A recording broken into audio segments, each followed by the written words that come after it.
Hello everyone, आज के इस वीडियो में हम बात करेंगे क्लास 12 के पॉलिटिकल साइंस का चैप्टर 5 कांग्रेस प्रणाली, चुनौतियां और पुनर्स्थापना। यह इस चैप्टर का पार्ट 2 होने वाला है, जिसमें हम पढ़ेंगे कांग्रेस का विभाजन कैसे हुआ, यानी कि अब जो कांग्रेस है वो दो भागों में कैसे विभाजित हुई।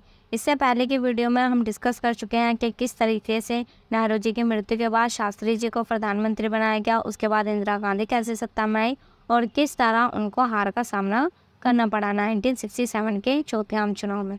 अब हम आगे बात करेंगे कि किस तरीके से कांग्रेस ओ और कांग्रेस आर का विभाजन हो गया और कैसे कैसे आगे इंदिरा गांधी ने अपना जो है अस्तित्व बनाया, अपनी छवि को जो है वो लोकप्रिय बनाने में सफल रही। तो चलिए स्टार्ट कर देते हैं। इससे पहले अगर आपने हमारे चैनल को सब्सक्राइब नहीं किया है तो चैनल को सब्सक्राइब करें, और अगर आप इससे रिलेटेड कोई भी नोट्स की PDF चाहते हैं तो आप हमारे टेलीग्राम चैनल से जुड़ सकते हैं, जिसमें आपको मैप, कार्टून और मोस्ट इम्पोर्टेंट क्वेश्चन आंसर बताए गए हैं। चलिए स्टार्ट कर देते हैं कांग्रेस का विभाजन।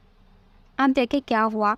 सिंडिकेट, मैंने आपको पहले ही बताया, ऐसे लोगों का ग्रुप जो ताकतवर हो और बहुत ज़्यादा अनुभवशाली हो, उनको ही सिंडिकेट कहा जाता है, जो इंदिरा गांधी से पहले के थे। अब देखिए, सिंडिकेट और इंदिरा गांधी के बीच की गुटबाजी 1969 के राष्ट्रपति के चुनाव के समय खुलकर सामने आई। यानी पहले क्या था, ये पहले धीरे धीरे इनमें छोटे छोटे मतभेद होते रहे, लेकिन ये खुलकर सामने कब आए, जब राष्ट्रपति का चुनाव हुआ। क्या हुआ 1969 में, क्या हुआ कि राष्ट्रपति की मृत्यु हो गई। उस दौरान जो थे नए राष्ट्रपति को चुनना था। तो अब उस दौरान क्या हुआ, इंदिरा गांधी चाहती थी कि जो जिसे वो राष्ट्रपति बनाना चाहती हैं वो राष्ट्रपति बने, और सिंडिकेट चाहते थे उनके द्वारा जो खड़ा किया हुआ राष्ट्रपति है वो ही राष्ट्रपति बने। यानी दोनों ही अपने पक्ष में खड़े हुए थे। अब ये क्या हुआ, यहाँ पर जो इनकी जो लड़ाई है, जो इनका जो संघर्ष है, जो गुटबाजी है, वो खुलकर सामने आई।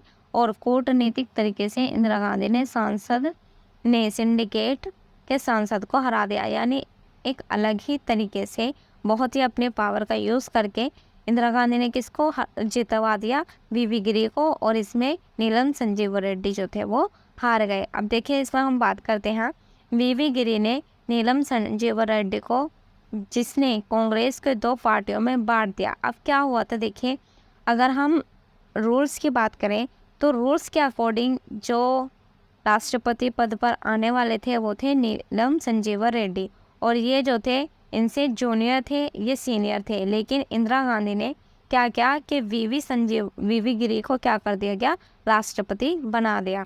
तो इससे क्या हुआ, जो सिंडिकेट थे वो बहुत ज़्यादा नाराज़ हो गए कि वो अपनी मनमानी कर रहे हैं।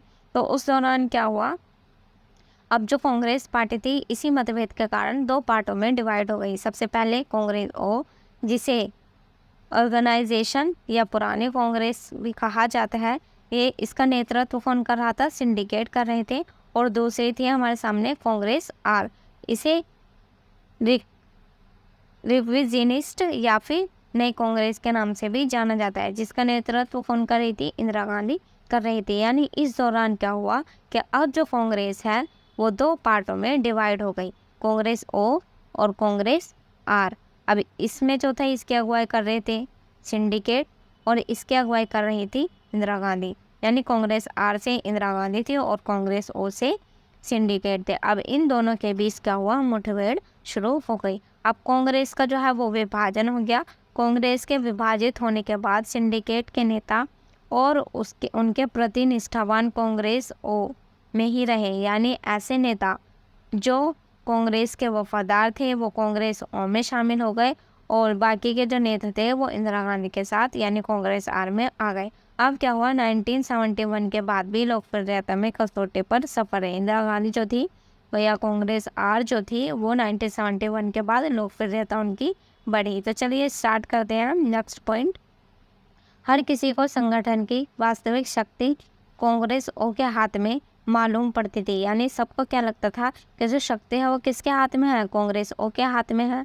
तो इसलिए अब क्या हुआ कि दूसरी ओर क्या हुआ, SSP और PSP और भारतीय जनसंघ स्वतंत्र पार्टी, भारतीय क्रांति दल ने इंदिरा गांधी के खिलाफ एक बड़ा गठबंधन बनाया। यानी अभी जितनी भी पार्टियां थी इन्होंने एक साथ मिलकर एक बड़ा सा गठबंधन बनाया, जो किसके खिलाफ था, इंदिरा गांधी के, जिसमें उन्होंने नारा दिया इंदिरा हटाओ, यानी कि अब इंदिरा गांधी को प्रधानमंत्री पद से हटाओ। इन्होंने नारा दिया इंदिरा हटाओ। इसी के ही विपक्ष में सकारात्मक रूप से इंदिरा गांधी ने नारा दिया गरीबी हटाओ, जिससे क्या हुआ, गरीबों की ये मसीहा बन गई।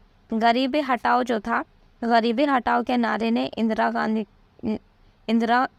गांधी ने गरीबी हटाओ का नारा दिया, जिससे क्या हुआ, वंचित तबकों खासकर भूमिहीन किसान, दलित, आदिवासी और अल्पसंख्यक महिला और बेरोजगार नौजवानों के बीच अपने समर्थन का आधार जो था उन्होंने तैयार करने की कोशिश की। गरीबी हटाओ का नारा देकर इन सभी लोगों, जो कि गरीब थे, किसान थे, भूमिहीन थे, अल्पसंख्यक, आदिवासी, इन सभी में जो इंदिरा गांधी की छवि जो है वो उभर कर आने लगी।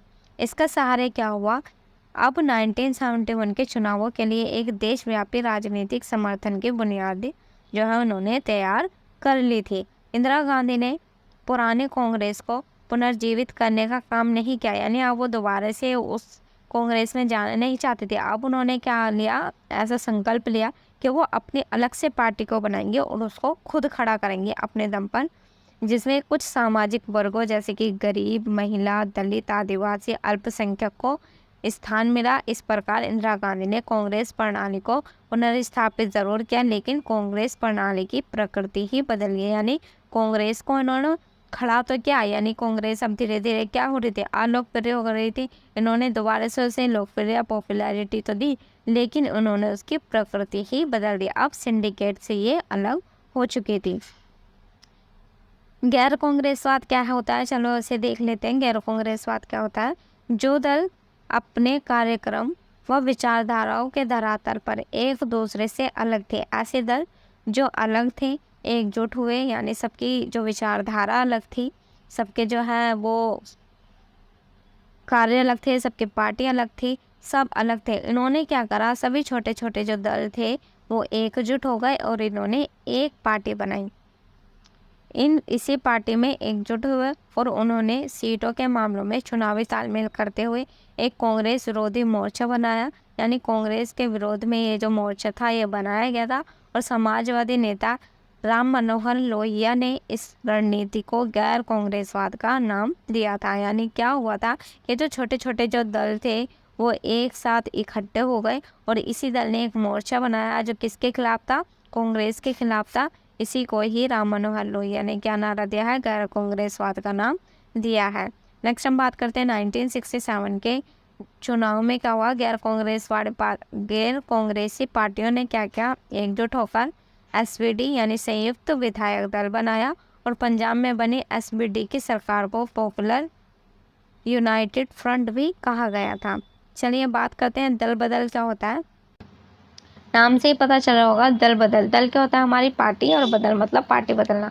यानी उस टाइम पे क्या हुआ, दल बदल भी बहुत ज़्यादा चल रहा था। जब कोई जन प्रतिनिधि किसी खास दल के चुनाव चिन्ह पर चुनाव जीत जाए या चुनाव जीतने के बाद उस दल को छोड़कर दूसरे दल में शामिल हो जाए तो इसे दल बदल कहते हैं। यानी सपोज करो यहाँ पर एक नेता है जो किसका है, कांग्रेस का लीडर है, ठीक है, कांग्रेस का नेता है।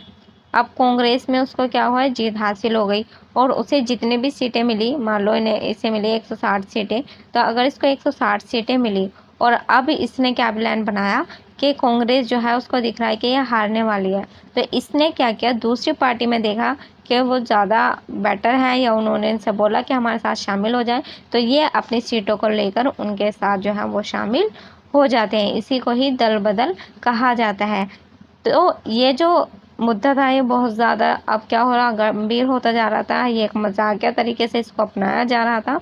1967 के चुनावों के बाद कांग्रेस के एक विधायक थे हरियाणा से, गया लाल, इनका नाम था गया लाल। इन्होंने क्या किया, पखवाड़ा के 3 बार पार्टी बदली, यानी इन्होंने 3 बार अपनी पार्टी को बदला। उनके ही नाम पर आयाराम गयाराम का जो जुमला है वो बना है और यह जुमला दल बदल की जो प्रकृति है उसको दर्शाता है। अब देखिए क्या हुआ, पहले क्या होता था, के जो नेता होते थे अगर वो अपना दल बदल करेंगे तो वो अपने सीटों के साथ क्या करेंगे, दल बदल कर सकते हैं। लेकिन इसको ही मद्देनज़र रखते हुए कि ये जो है वो रोंग है, वो जीते किसी और पार्टी के नाम पर और फिर वो अपना दल बदल ले, तो इससे क्या होगा, जनता के साथ विश्वासघात होगा। तो इसीलिए क्या किया, संविधान में नया प्रावधान किया गया जिसमें कहा गया कि अगर अब कोई भी जो नेता है, कोई भी विधायक अगर अपना दल बदलता है तो उनकी जो वो सीट होंगी वो काउंट नहीं होंगी, उनको बिना सीट के ही क्या करना पड़ेगा, दल वो बदल सकता है, यानी उनके एक भी सीट को मान्यता नहीं दी जाएगी। अब क्या हुआ, 1971 का जो है वो चुनाव स्टार्ट हुए। अब चुनाव में क्या हुआ, गैर साम्यवादी तथा गैर कांग्रेसी विपक्षी पार्टियों ने चुनाव गठबंधन बनाया जिसे ग्रेड अलायंस कहा जाता है। यानी गैर साम्यवादी और गैर कांग्रेसवादी जितने भी विपक्षी थे उन्होंने एकजुट होकर एक दल बनाया जिसको ग्रेड अलायंस कहा गया। अब ग्रेड अलायंस और ग्रेड अलायंस गठबंधन कांग्रेस सभी ने क्या किया गया, अब चुनाव में इन्होंने चुनाव लड़ना स्टार्ट किया। अब इनको देखिए कितनी कितनी सीटें मिलती हैं। कांग्रेस आर सीपीआई इनको मिली 375 सीटें, गठबंधन 352, Congress R plus 23 communist party को मिली, कांग्रेस को मिली 16 सीटें, ग्रेड अलायंस को 40 से भी कम सीटें मिली। तो इससे क्या हुआ कि इंदिरा गांधी ने सबको पीछे छोड़ दिया और उन्होंने जो जन कल्याण के जितने भी कार्य चलाए थे जैसे कि गरीबी हटाओ, सामाजिक रूप से जो है पर्यावरण पर भी उन्होंने फोकस किया, बैंकों का राष्ट्रीयकरण किया। इससे क्या हुआ कि उनकी जो छवि है वो देश के सामने उभर कर आई और इंदिरा गांधी को 1971 में लोकसभा के चुनाव में जीत मिली। अब 1971 में लोकसभा चुनाव में इंदिरा गांधी की पार्टी को भारी मतों से जीत मिली। उसके बाद क्या हुआ देखिए, 1971 के लोकसभा चुनाव के तुरंत बाद ही क्या हुआ, पूर्वी पाकिस्तान जो अब बांग्लादेश के नाम से जाना जाता है उसमें एक राजनीतिक और सैन्य संकट उठ खड़ा हुआ और उसके साथ युद्ध करना पड़ा। 1971 के चुनाव के बाद पूर्वी पाकिस्तान में संकट पैदा हुआ और भारत पाकिस्तान के बीच युद्ध छिड़ गया। इसके परिणाम स्वरूप क्या हुआ, बांग्लादेश को बनाया गया। यानी जब पश्चिमी पाकिस्तानी सेना ने क्या कर दिया, आत्मसमर्पण कर दिया, उसके बाद बांग्लादेश का निर्माण किया गया। अब इस घटनाओं से इंदिरा गांधी की जो लोकप्रियता है उसमें 4 चांद लग गए कि जो भारत है उसने क्या कर लिया, युद्ध को जीत लिया और एक बांग्लादेश जो है अलग राज्य घोषित हो गया। तो इससे उनकी जो छवि है वो और भी ज़्यादा उभर कर आई और बहुत ज़्यादा पॉपुलर हो गई।